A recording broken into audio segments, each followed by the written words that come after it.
Employees are the strength of an organization. Also, they are the prime contributor to its success. Employees are the expendable resources in the organization. Regular participation of employee in deciding how to work is done, making suggestions for improvement, goal setting and planning and monitoring of their performance. Employees' involvement is one approach to improving quality and productivity. Employees' involvement is not a replacement for management, nor it's a final word in the quality improvement. It is a means to better meet the organization goals for quality and productivity at all levels of an organization. Employee motivation. It has become one of the top priorities for most businesses. It is defined as the level of energy, commitment, persistence, creativity that workers bring to their jobs. It goes with the saying that the higher employee motivation leads to better engagement and productivity. Group behavior. The concept of employee motivation is difficult to understand as human nature is quite complex.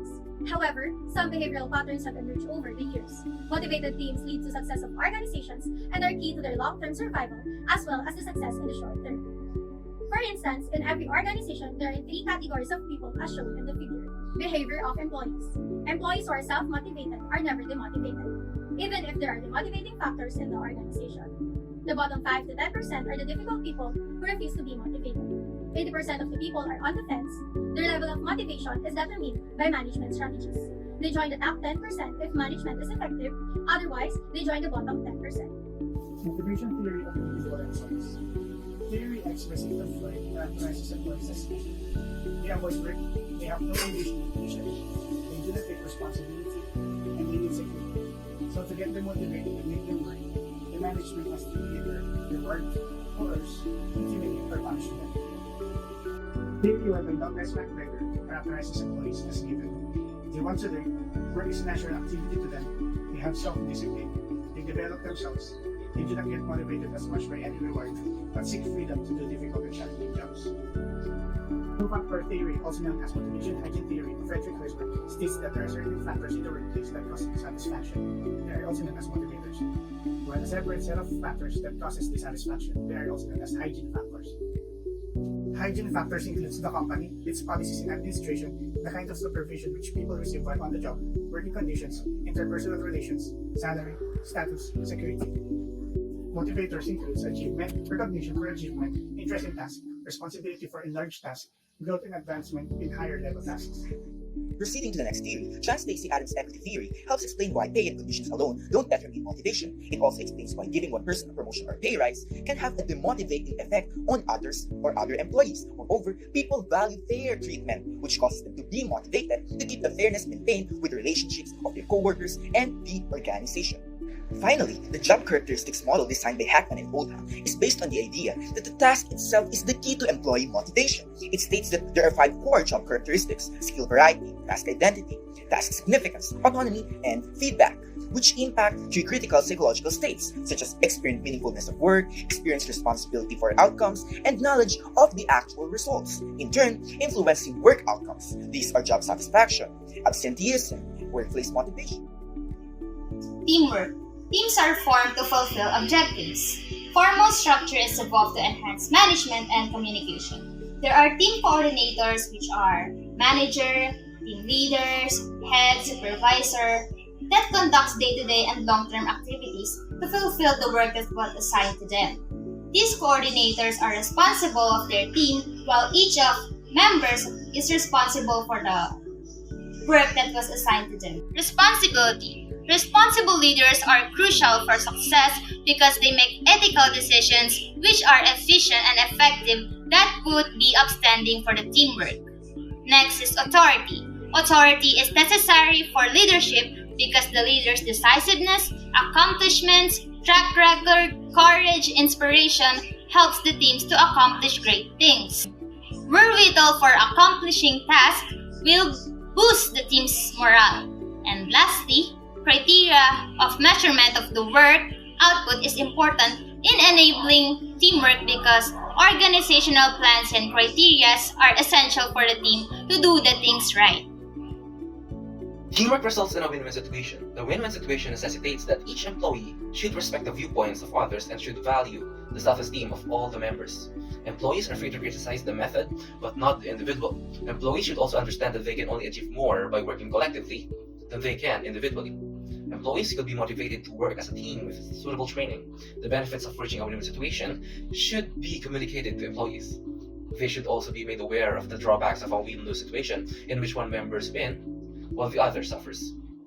To summarize, the team can have the following benefits if they work for a win-win situation. Here are the benefits: achieve dramatic results, make best use of skills of each member of their team, make the right decisions, and get more enjoyment and job satisfaction. The problems of a win-lose are summarized as the following: creates conflict, it stops people from listening from others, it also spoils happiness, and worse, it may cost the team members of their health. Do rewards disrupt teamwork? Some people believe that incentives and recognition are linked, awards undermine teamwork. However, it is not entirely accurate. Instead, incentives should be given to encourage people to practice teamwork. Awards should be given to stimulate the team of people who have contributed the most. Effective communication. What is communication? Communication is an act of sharing, giving, or receiving information from one person to another. It involves several components such as the sender of the communication, the actual message being sent, encoding of the message in the receiver, and the coding of the message. There are three natures in communication: the verbal, non-verbal, and visual. As far as we know, this topic has been taught from the start of the time past, from junior high school to senior high school. What is an effective communication? Effective communication is defined as a communication between two or more persons in which the intended message is properly encoded, delivered through a appropriate channel, received, properly decoded, and understood by the recipient, meaning one person should be able to express one's message to another efficiently and be able to understand it. As I was saying, good communication is all about listening efficiently. Connecting this to teamwork, communication is needed to be able to perform efficiently, and using communication and teamwork increases good work environment and good outcomes. What are the roles? In every organization, communication is a three-way process for each employees as given below. Number 1, the employee is working for her, him, supervisors or managers. Second, to the person working for him, under him, subordinates or junior employees. Third, to the person one works with the peers, counterparts, consumers or customers, and the suppliers both internally and externally. Thus, communication is a three-way process of every employee should communicate efficiently in all three roles. The next topic is training and mentoring. This too has differences where with training, learning occurs in a classroom and ideally moving to a working environment. Meanwhile, in mentoring, it is an expert advanced instrument in which a less experienced representative looks for exhortation, learning, and backing from a more experienced professional. Overall specificity, reversibility, variation are the three principles in a successful learning program or a training program. Clarity, communication, commitment, which also both three C's of a successful mentoring program. Next is in orientation training. There are 7 things that can help with employees. These are important as an employee. Before you enter the working environment, you have to know every single data or information about the company you will work for, so that you can prevent mistakes once you enter the actual job. As for the trainer, they can adjust whether the employee can already perform the role and the responsibilities straight away, or you need to get a mentor so that their skills and abilities will be matched in the job. There are some reasons why some management hesitate to send their employees for training, but these reasons can affect the company, because employees who have not had adequate training will generally less and of lower quality of work. Less knowledge and training results in lesser performance, which can lead to reduced profits. This type of job frequently results in errors, poor quality, and time spent repeating procedures. Sabi ng learning achiever, you can short-circuit the learning process. It takes time to get the top, and that's good because by the time you get there, you'll have learned that what you need to know in order to stay there. So the training is not a one-time activity. It takes time and patience. PDC for training. PDC stands for Plan, Do, Check, Act. Training contributes to the prosperity of an organization. Employees training costs, so the organization must utilize PDC. First, the organization must plan for the training. Training plays a pivotal role in employees' improvement, which is why training must be identified what are the suitable skills and knowledge to be utilized in training. Training should be planned and documented well. Provide training. Employee must engage in training as planned, and the organization must have an alternative plan if some fortuitous event happens during the training. Measure training effectiveness. After the training for the employees, the effectiveness of training should be assessed formally to see the improvement in employees' performance. Assessment should be reported for the improvement and development of new training or employee. Improving training effectiveness, preventive and corrective actions should be taken for improving the effectiveness of training. Assessment of the effectiveness of the conducted training will help to plan and develop a new training that will help the employee to improve continuously.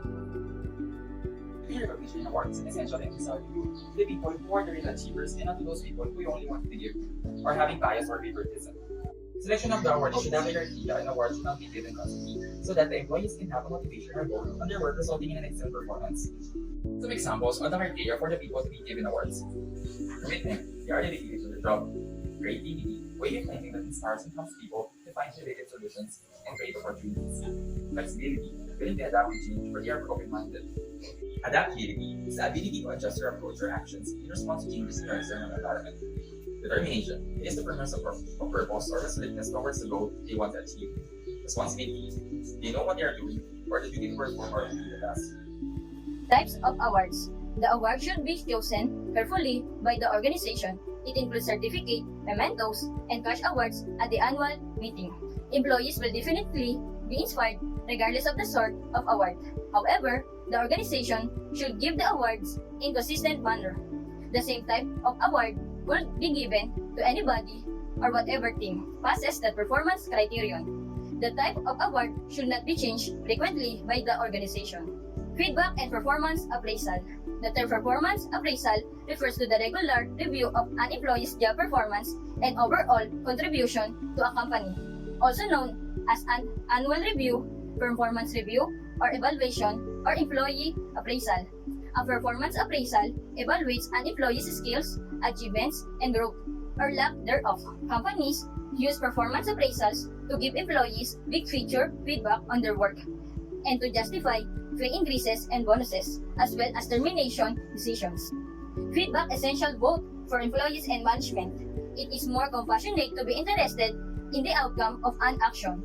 Actions must be taken not only by senior management, but also by lower level personnel. As a result, both management and employees should expect feedback on actions taken, with employees receiving input from management and vice versa, in the interest of continuously improving quality. Management should seek feedback. It is the management's duty to ask for feedback from their employees and customers.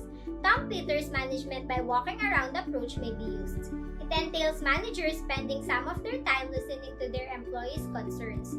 Feedback allows employees to express themselves and assist the firm in identifying areas for development.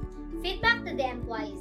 Every person in the company should be provided feedback on his performance. The employee should be aware of the actual quality of his work. The employees may use feedback to reflect on and improve their own performance. It informs the management of the employee's strengths and weaknesses and serves as a guide for their growth. Giving appropriate feedback. The individual providing feedback is at various levels in the hierarchy. So it is critical that the one providing feedback speaks in a language that the receiver can comprehend. The communication style should be modified and communicate in a clear manner. It is essential that the one giving feedback and the receiver understand each other to interact effectively and efficiently.